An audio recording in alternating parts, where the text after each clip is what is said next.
Hi everyone, my name is John Meadows and I'm here in Edinburgh, Scotland. We're doing a seminar and we're talking about how to get bigger, hypertrophy, right? How to grow more muscle. And we're also going to cover dieting, how to get lean. So pretty much everything that has to do with body composition. My friends from Prep by Pros brought me here and I'm really excited to be here. And I'm actually sporting a kilt right now and I'm loving it.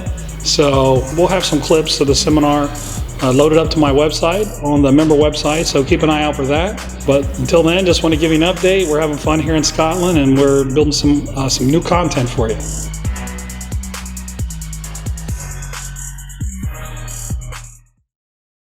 I like for people to drink an intra-workout drink while they train.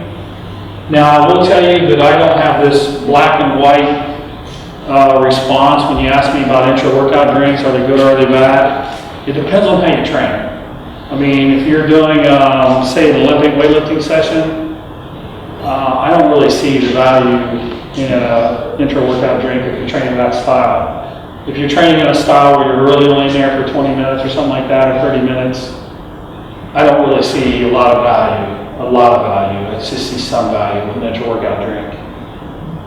But the harder you train, the longer you train, I think that's when you start to see more and more benefit to these intra-workout drinks. Most of them are pretty bad. There's nothing special about them all. I've been on a quest since I was probably in my early 20s to find something that actually worked while I train. I'll give you guys a little background of what led me to believe what I believe in terms of intra-workout drinks, because it involved a lot of changes in my thought processes. I've been sponsored by a few companies through the years. I've been fortunate to have really long relationships for the most part. So I've pretty much got free supplements my whole life. So I've probably put more artificial colors and dyes in me than you can imagine. I've been up to 70 grams of BCAAs during the workout. I've done all this stuff to try to figure out something that actually worked. And I was usually disappointed. I really didn't feel like these supplements really delivered. And I still feel that way. Now that I'm really closer to the industry now, the supplement industry, a lot of what I see is not good, especially with protein powders. Protein powders, pre-workouts, in a lot of ways, the industry is just getting worse and worse and worse. And they mislead you. You know, they tell you things that are, I saw a protein shake thing the other day said, with added branched chain amino acids and glutamine. Really?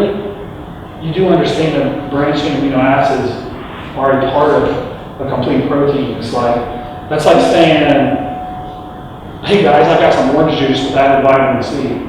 Like, really?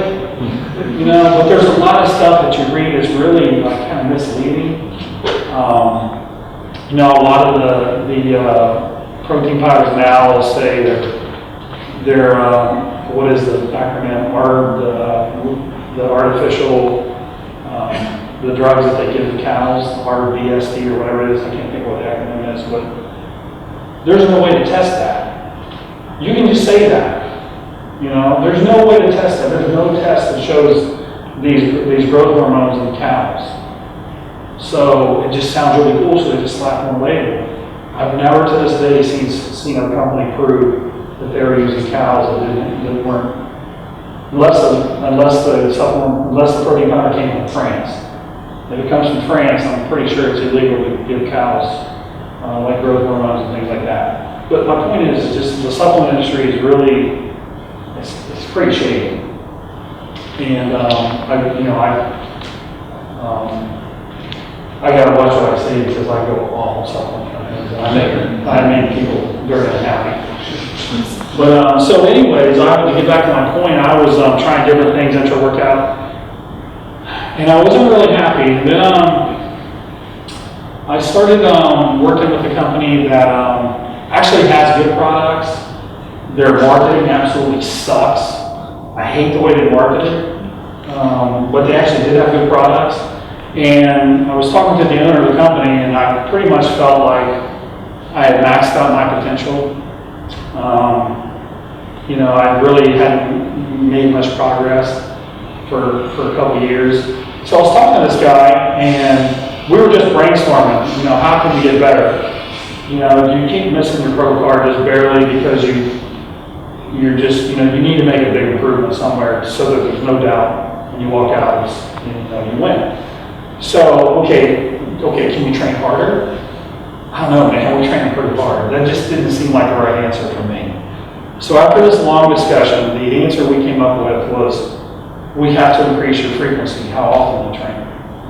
Now, up to that point in my career, you know, a lot of people judge the success of the workout by how much weight they lifted, PRs and things of that nature. Let me tell you how I judge the success of my workouts. This is how sore I got. The more sore I got, the better the workout must have been. So I lived in this constant state of extreme soreness. You know, all the jokes about it hurts to sit down on the toilet, that was me. You know, so that's what my mindset was. My mindset was, if I woke up and I wasn't sore, that workout must have sucked. Here's the problem. You can't train with high frequency if you're that sore. Right? If you do legs one day, and they're killing you on Thursday or Friday, how do you do another workout on Thursday or Friday when they're already killing you? And the answer was, I had to find a way to improve my recovery. So this guy says, okay, I got a carbohydrate that I think can really help, and we'll use hydrolyzed proteins. I'll keep this part short. The hydrolyzed proteins are proteins that are broken down with very small particles that basically require no digestion. You get right to your blood. You know, we've all heard that you don't want to be digesting food while you're training, and for the most part, that's true. You don't want to have a heavy meal sitting in you. But you know, this is something that just passed through your system very easily. The carbohydrate source they were going to use actually did the same thing. So I tried this. I was actually a guinea pig for him, and we kept playing around with the ratios and how much of this carbohydrate we used. The carbohydrate was branched cyclic dextrin. If you want a little bit more of a scientific view on what branched cyclic dextrin is, the website, I think, is GLICKO, Glico is the company that made it. It's a very unique carbohydrate, it's extremely unique. But anyway, so we started using this, and we got to a formula where I basically couldn't get sore. And I would do these workouts with Dave Tate. You guys probably know him from Elite FTS. And Dave and I would just you know, crazy stuff I would never tell anybody else to do, just to see if I could get sore. And this combination worked really, really well, and I couldn't get sore. So I had a growth spurt from 1999 to 2000. I went from competing at 196 to 207 in about 6 months. It was a really good growth spurt. I really didn't have another one again until this time. This was either in 2010 or 2011. But I went from competing roughly about 280 pounds to about 218. It was another 10 pounds of legitimate muscle. So it was a huge growth spurt for me. Right when I thought my career was pretty much over. And so that, you know, like, wow, this combination really works. So I started looking for good ingredients. And what I like to do is I like to get that in your blood and have it in your blood when you start phase 1. So the whole point of me telling you all that was I like to get that supplement in your blood so that while you're training, you can be delivered to the muscle. A lot of people like to wait until after the workout and then use a post-workout meal or drink or whatever. I prefer to do an intra-workout. I even tried that supplement, delaying it and using it afterwards, and it still never had the same effect. It just seems to me like you address muscle protein breakdown right as it's occurring while you're training. And you know, whether you grow or not, there's this equation. There's muscle protein synthesis and there's muscle protein breakdown. You want to tip the scales, obviously, so that you have more synthesis than breakdown. An example I like to use with people is, it's like digging a ditch. If you dig the ditch 5 feet deep, which is when you're training, you're causing muscle protein breakdown, you've got to build it up 5 feet just to get even, just to get back where you were. So what if I only dug the ditch 1 foot deep, and then I build it back up another 3 feet? Done. Now I'm net positive 2 feet. So managing muscle protein breakdown is really, really important in my opinion. Okay, you shot off food, so make flying stuff. Yeah, I mean, you know, when you look at the carbohydrates, they're driving an insulin response. And insulin response is very anti-catabolic and it helps with muscle protein breakdown. There are a lot of people that will argue with me on that. Those people don't lift weights, so I don't care. But that's what I found. I found that when you manage muscle protein breakdown during the workout, it's extremely effective to allow you to train with this higher frequency. I never, ever, ever get sore now. And quite frankly, I hate it when I get sore now.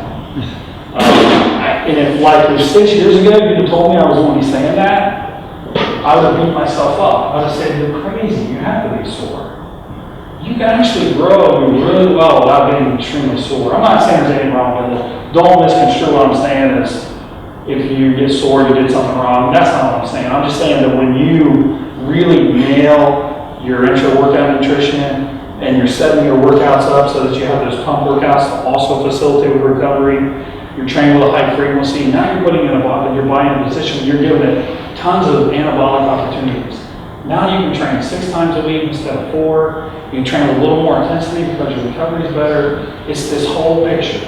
Like when people, there's some people that would you consider them training experts, and some people that you would consider nutrition experts.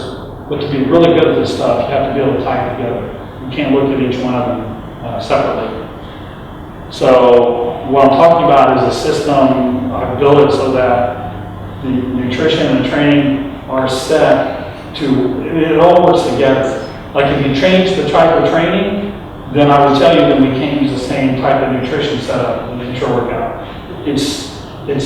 I build it so that it all works together and complements each other. And I'm not saying this is the only way either. As you experiment with your clients and with yourself, you're probably going to find things you like to do maybe a little bit different than me. And that's okay. There's nothing wrong with that. But when you find these things, it's probably because you've done a really good job of understanding the relationship between how you're training and how you're eating and nutrition, and you've got it to where it complements each other really well. I believe that nutrient timing is, you can't really say yes it works or no it doesn't work. It depends to me on what the state of your body is. It's kind of, the harder you train, the longer your session is, the more you'll probably benefit from nutrient timing. If you, let's say you work out in the afternoon and you haven't eaten earlier during the day, then that meal around training actually means a lot more. So depending on the circumstances that your body's in, nutrient timing is very important. Let me talk a little bit about some of the finer points of nutrient timing. So why do I believe in it? What difference does it make? Well, when you train hard, you create an enhanced state for your body to use nutrients, specifically carbohydrates, protein too. But what happens is, like, if you can picture a cell membrane, let's say it's a muscle cell, you have a cell membrane. Now you have little insulin receptors that sit outside on the cell membrane. And when you train, you have these carrier proteins called glucose transporters. After I eat pancakes, have you ever seen my hashtag glute frenzy? That's my way of being very funny. But you have these glucose transporters that your muscles make, these carrier proteins while you train, and their function is they go to that cell membrane. Now remember, if you're eating carbohydrates, they're in your bloodstream. We'll just make it simple, that opens up like a trap door, and glucose goes into your muscle. Now, your fat cells also do this.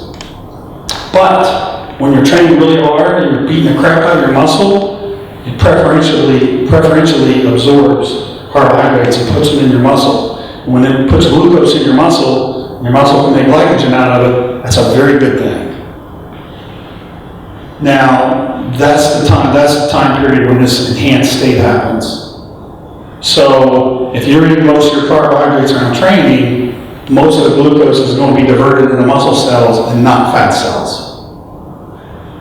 Okay, so now let's talk about, here's something else people talk about a lot. After you compete or you finish a competition style diet, maybe you didn't compete, maybe you just for your own edification, you want to do a 12-week diet on yourself just for the heck of it. The lower your calories get, the harder you push, you start to become more insulin sensitive. So what happens is after a contest, I see a lot of people go, wow, my insulin sensitivity is through the roof. Now I'm going to build all kinds of muscle. So they just start jamming carbohydrates down all day long. And part of it's just probably a mental thing where they competed and they starved themselves. But what they forget is the same insulin sensitivity also applies to fat cells. So somebody will take a 2,200 calorie diet and they'll jump into a 5,000 calorie diet. It's like, yeah, you're going to push more glucose in your muscle, but man, you're going to put a lot in your fat cells too. You can't just, this doesn't happen in an unlimited capacity. So after a contest or after somebody's dieting for a while, yes, you are insulin sensitive, but again, it's not just muscle, it's not just your muscle cells, it's also your fat cells. So really, again, the best time to do this is around when you train. Because when you train, you created this environment. Now there's a couple things that, exercise itself causes this. It's, trying to think of some big words here for you. Non-insulin mediated translocation. So it's just saying it doesn't need insulin to work. So just the act of training, mechanical stress, pushing hard weights, will send those glucose transporters to the surface of the cell membrane and allow glucose in. That also happens when you eat carbohydrates. Carbohydrates cause your pancreas to secrete insulin. And when insulin is in your bloodstream, remember me saying those insulin receptors were sitting out there in your muscles, the cell membrane? It's like a key going into a lock. Okay, the insulin will attach to the insulin receptor, and that also opens a trap door and lets glucose in your muscle. That also happens on fat cells too. So, but when you train, again, when the muscle cells are getting trashed, they preferentially do this process. So what I'm telling you is you have a really good opportunity around training to preferentially put carbohydrates in your muscle. And it's happening two ways. It's happening through insulin-mediated GLUT4 translocation, which is a lot of big words. It just means when I eat carbohydrates, I'm going to make insulin, and insulin is a storage hormone. So it's going to put glucose into my muscle cells. And then non-insulin mediated, which just means it doesn't matter what I eat, just the act of training itself is going to increase this process. Fat slows down the entry of glucose into the bloodstream. So when you eat fat, carbohydrates it's going to slow down how much or how quickly it's going to slow down the magnitude of the response that your pancreas has. So if you eat a little bit of fat, you won't get this massive insulin dump from your pancreas and make you go hypoglycemic. If you have a little bit of fat, you can control that. I like controlling insulin levels. I don't like these wild spikes up and down. If you don't have anything intra, you train fasted, then that's one of the few situations where I would like to have a crazy spike right after I train and shove a bunch of food in. But I don't generally advise people to train fast with no intra. Yeah. Well, first of all, I'm a huge fan of cheat meals. Except people freak out when they hear the word cheat. But refeeds, cheat meals, whatever you want to call them. I'll give you my philosophy on it. First of all, okay, psychologically, what kind of person are you? Can you eat one piece of cheesecake and stop? Or do you eat the whole cheesecake? So you got to understand the psychological part of it first. I mean, I have some people that I work with that are not psychologically tough enough to stop. I get guilt now. And one of them won 2 pro shows this year with me. Like, can't give him cheat meals because he can't stop. He'll just eat all night long, the next day it's 15 pounds heavier. Now, I really like him. I really like him because if you look at this just in a real general sense, you know, here's where I think most people mentally struggle with long diets. They deprive themselves of something they like. Maybe let's just say women, let's say it's chocolate. No, you can't have chocolate. You're not going to eat chocolate ever again. And then after a contest or their diet ends or whatever they were doing, then they go crazy and eat a lot of chocolate. I don't blame them, I would do the same thing. But my approach is that if you keep someone in good shape in the off season, or even if they don't compete, just keep them in good shape in general, then don't take away that food from them. Let them have it like on a Saturday or Friday. What I like to do is eat whatever I want with my wife on Saturdays with the family. And so now in my mind, I'm not thinking I got to go 12 weeks without having, you know, whatever food it is that I want. I know that Saturday I'm going to have it. So Monday through Friday, Sunday through Friday, I'm good. I'm good because I know I'm going to have some on the weekends. It's going to be really enjoyable. So for me, and I find this true with a lot of other people, let's say you eat 6 times a day. That's 42 meals in a week. 41 meals were right on target, then you had 1 meal where you ate whatever you wanted. I personally don't think 41 out of 42, I think the person who eats 41 out of 42 to get it right, I think they're going to be just fine. If you just say you're 200 pounds every day, and then you have a cheat meal, and the next day you wake up and you're 199 pounds. See, this is where you got to throw out the physics laws of physics. Because you just went into a caloric surplus and you lost weight. How does that make sense? It doesn't. You just told your body, hey, I'm not dieting anymore, it's okay, now you don't have to slow down and go into self-protect mode and kill my metabolism. So your metabolism just sped up. That's the physiological part of a cheat meal that I do like. Because you're telling your body, okay, now I'm not starving myself.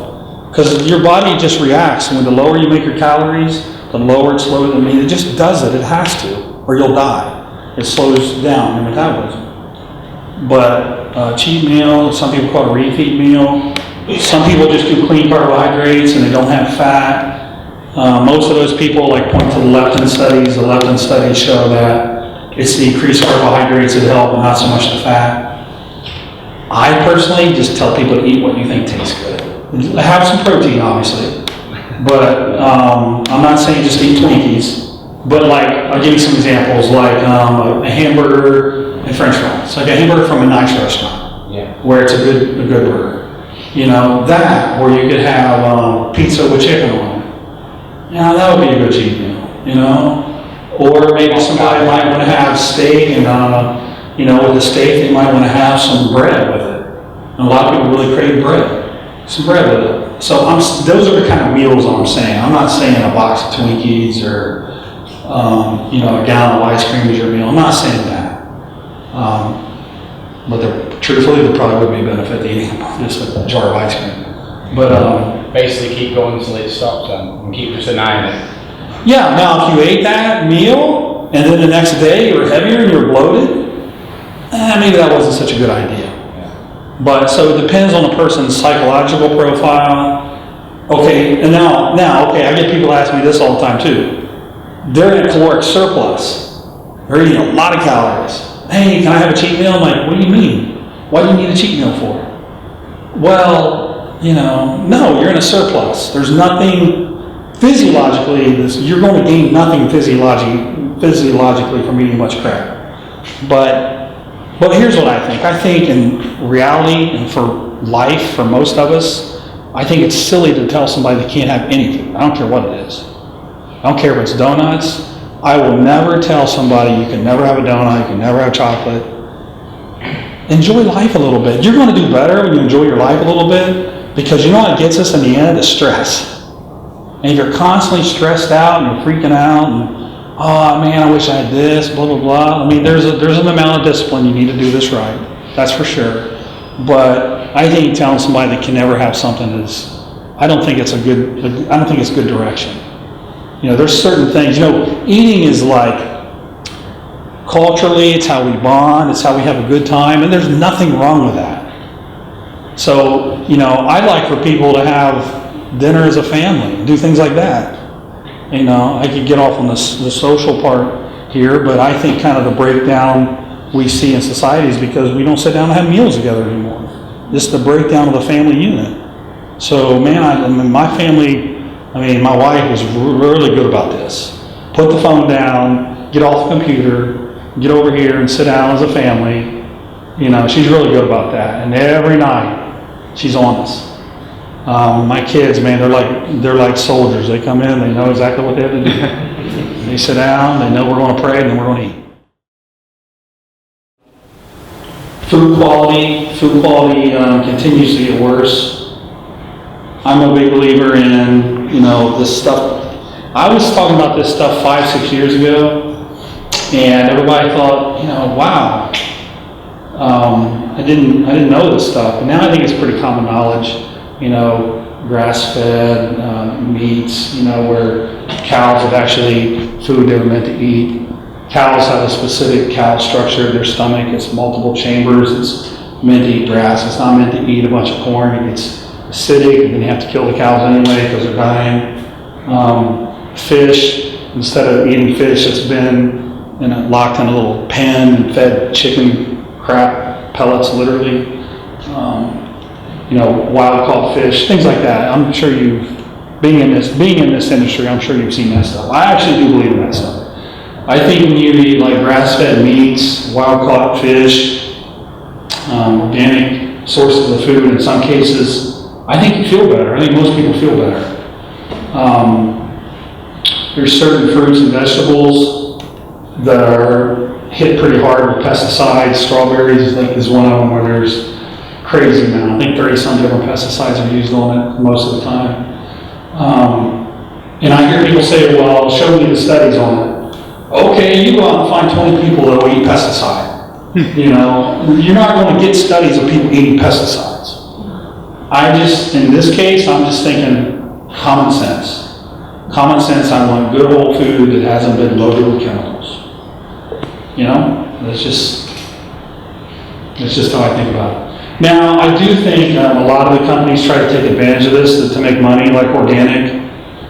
The labeling, it's like supplements, it can be very deceiving. Free-range chicken. Oh yeah, the chickens can run around. Well, yeah, there's probably a coop with 200 chickens, and there's one little door about this big. And the chickens technically have access to outside. So they can ride a free-range chicken. So you gotta be kind of careful. Like, if you really truly had chicken that ran around freely, you can tell the color of the yolk is very different. It's much more orangish, it's much more solid from the carotenes that's in it. It just looks different and it tastes different. And then you go to the grocery store and you get one that's supposed to be free range, and you crack it open and it's almost this whitish yellow that just disintegrates when you put it in your hand. I'm like, that's not the same quality food. So anyways, quality of food to me is a big deal. You just gotta kind of do your research. Like, you'll see organic pineapple. Well, okay, that's kind of a waste of money, right? But organic strawberries are probably not a waste of money. It probably does make sense, but stuff with like a thick rind, that doesn't matter if it's organic or not. Unless it's just been buried underground forever, and there's tons of chemicals. 10% rule, really that should be more like 15% rule for most people. That's just saying that 10% of your meals can be fun, don't stress out. And really, when I say clean food, it freaks people out. I just mean like chicken and steak and eggs. But here's the thing, there's so many different spices and condiments you can use to make your food taste good. Really, you should never have a meal that tastes bad. Because a lot of people, when I say clean food, they think of dry chicken. I'm not saying eat dry chicken and plain rice. I'm not saying that. I'm just talking about food that's it's a whole food. It's not processed, and it's kind of in its original state. So now, for those of you who maybe don't compete, you just want to get leaner, same rules apply.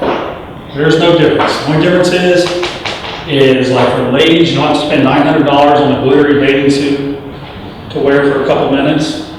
Save a little money. And guys, you don't have to grease up in your posing trunks. You don't have to worry about that. So whether you compete or not, really it's the same principles that apply. Calories versus macros. So the question is, when I start to get lean, do I reduce calories or do I just change my macros? Meaning for most people, lower your carbohydrates.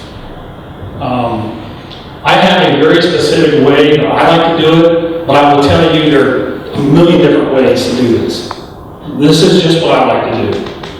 I personally like to lower my carbohydrates, but I don't adjust anything else, so I actually lower calories too. And the way I like to do it is I take the meals that are furthest away from training, and that's where I start reducing the carbohydrates.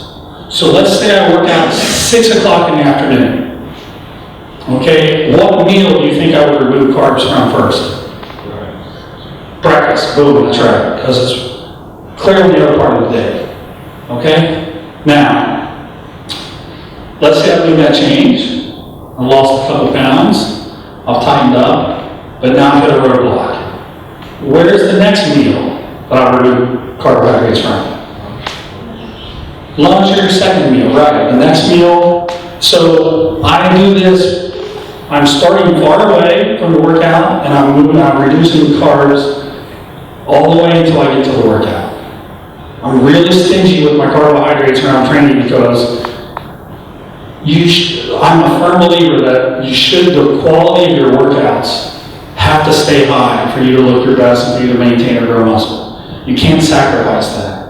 And if you stop eating around training, you're probably going to sacrifice that. So I like to protect those carbs around training like they're gold. I don't let go of those easy.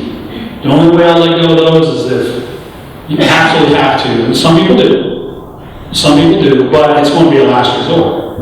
I'm not going to start with removing carbs around that part. I might end with doing that. That's the pattern I use. So if you train in the morning, let's say you eat 5 meals. Well, your 5th meal is actually kind of close to training in the morning because it's not, it's only the 2nd meal when you train. So I'd probably like your 4th meal.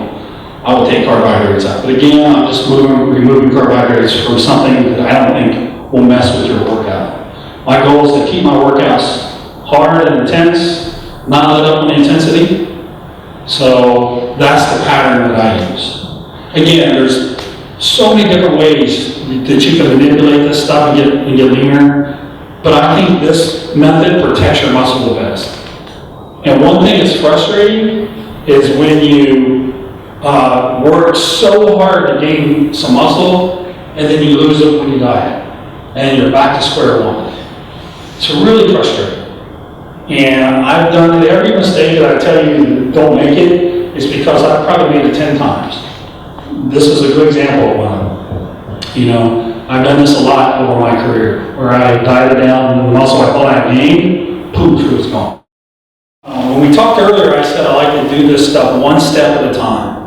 So if you're trying to get lean, I'd probably remove some carbs, but I wouldn't just keep doing that until you're eating no food. At some point, I'd start to add some cardio sessions.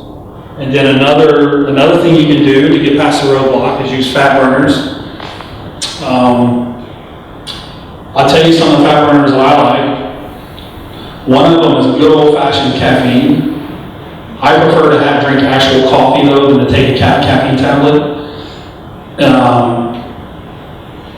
Caffeine is really, really interesting. There's literally, if you look at all the research on it, there's literally like 2 different sides that have a mountain of evidence and they hate each other.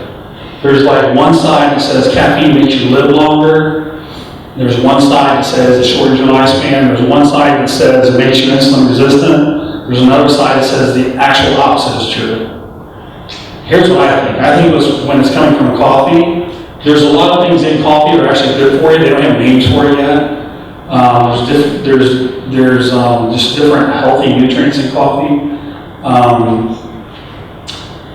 But if you look at this, like all the research, the people where they were actually using real coffee is where they noticed all the positive beneficial stuff.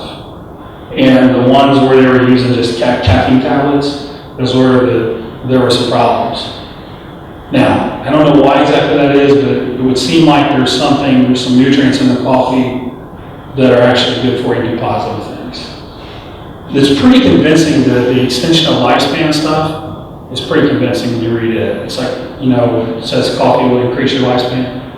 That stuff's pretty hard to refute. It's really well done. It's really well documented. Which was cool for me because for years I told people not to drink coffee because it would, shoot their central nervous system would get beat up, the catecholamine response would go to hell, they'd get adrenal fatigue. And then I'd start really digging into it. I'm like, oh, maybe I shouldn't have said that. But, yeah, you live and you learn, right? Yeah, I mean, all the good stuff I've seen on caffeine was up to a maximum of 300 to 400 milligrams, which is roughly 2 cups of coffee. A cup of coffee probably had about 200 milligrams in it, caffeine. But then once you get beyond 400 is where I started to see people couldn't sleep. They started having catecholamine issues, where they were tired all the time without it. Now, there's ways that you can enhance the use of caffeine. One of them is with the cheap amino acid tyrosine. Anywhere from 2 to 5 grams of tyrosine. If you look it up, Google tyrosine and caffeine, and you'll see some pretty cool studies on it. And it talks about how tyrosine can enhance the effect of caffeine and kind of keep that moving because your body does adapt to caffeine. So I do have a lot of people use caffeine and that amino acid in their pre-contest prep too. Whether you're competing or not, it's very safe. Unless you have real issues with stimulants, very safe. That's actually my favorite. Believe it or not, that's my favorite. Do you guys have injectable carnitine in your countries? It's very popular where I'm at. Well, it's not very. It's very popular with people I work with. You can get it from veterinary supply companies a lot of times because they give it to horses. If it's good enough for a horse, it's good enough for me. Carnitine is a supplement that you probably, if you take it, you're probably wasting some money on it. It's not absorbed well at all. It's very well documented. Now, the injectable form is actually, believe it or not, it's really good for you. It's good for your heart. And it's really weird how it works though. You need carbohydrates with it. You need to be hyperglycemic with it. And when you combine carbohydrates with it, it actually puts fat in your mitochondria to be burned out. That makes no sense at all to me, but that's how it works. And there's a couple different pathways involved with it, but before I had anybody do this, I did a lot of experimentation on myself, and you're supposed to load it and take this massive 10 grams, and you inject it it's like water. It doesn't hurt or anything. I mean, literally, it's just like water going in. You don't really feel it. It doesn't make you sore. It's like you can't take anything. But all of a sudden you start getting really lean really quick. It's like, wow, this is weird. But I have a protocol on my website. I put on my website exactly how I use it. It's not illegal. It's just people don't know about it. But it's not illegal. There's nothing illegal about it. I'm sure some senator someday will say that it killed somebody, but I can show you my blood work after I've taken it. My blood work actually got better. My blood work went from good to really good. I've had a lot of my competitors use it, but if you look on the member part of my website, I have an article on the details of everything, how we do it. Basically the way I do it is, okay, I know it's 2 cc's and I know it's 80 grams of carbohydrates. So each cc is, I think, 500 milligrams, I think. I might have to look it up and tell you guys tomorrow. You look at CC here. Yeah, I'm trying to think what the milligrams are, because I don't want to tell you to do something stupid. We talked about like Dr. Actually, what's on the drugs? 200? That's what usually say. 200 milligrams per cc, right? The high end or whatever. Yeah, so I use 400, 2 cc's. Yeah, but a lot of people will tell you gotta use like, instead of 40 milligrams, they'll tell you you need like 2 grams. Like, no thank you. That's a lot of shots. The way I do it, I just use a little teeny skinny needle, just put it in my leg, and it's like water. It's a really good fat burner. It's totally legal. If you get freaked out by needles, forget it. If your question is, can I do the same thing with pills, with carnitine tablets? No, doesn't do the same thing. You need to be hyperglycemic when you take it. Typically what I have people do is use it for 2 weeks with a really high amount of carbs pre-workout, and then we drop the carbs to not so high. But you actually, to get the effect, you need carbs. Because I've had a lot of people say, well, I do it with cardio in the morning fasting. Well, it's probably not going to work. Because it has this weird mechanism, the carnitine shell, all this stuff where it needs carbs.